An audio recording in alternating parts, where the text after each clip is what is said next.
S'il y en a un qui dit toujours ce qu'il pense, si est-il bien Yannick Noah.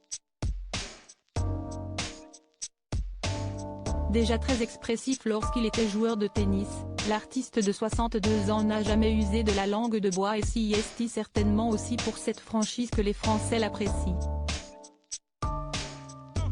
Après une brillante carrière dans le tennis, le champion a donc décidé de bifurquer vers la musique, mais il garde toujours un œil avisé sur le monde du sport, malgré une vie trépidante et un agenda très rempli.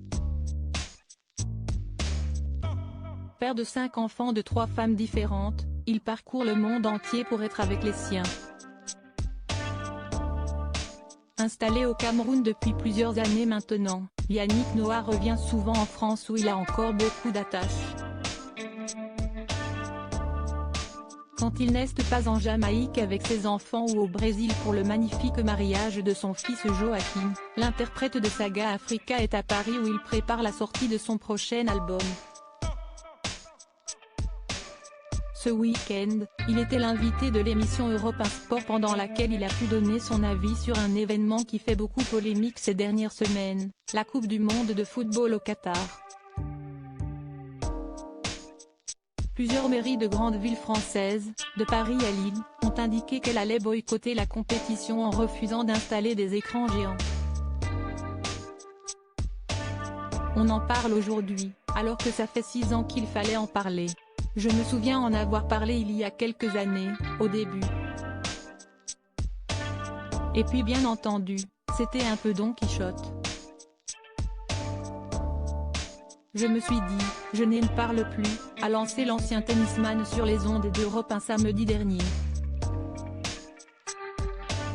Maintenant, si est-il trop tard partagé sur la question du boycott de cette Coupe du monde au Qatar, Yannick Noah cible les principaux coupables, selon lui, ce sont les politiciens et ceux qui ont décidé que ça allait se passer là-bas à qui il faut poser la question, dénonce-t-il.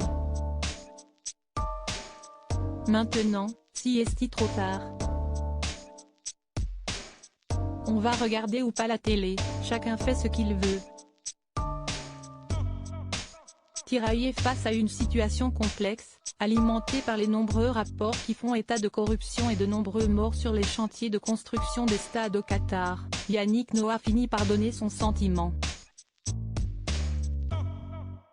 Si est-il vrai qu'à l'intérieur de moi, il y a une espèce de malaise.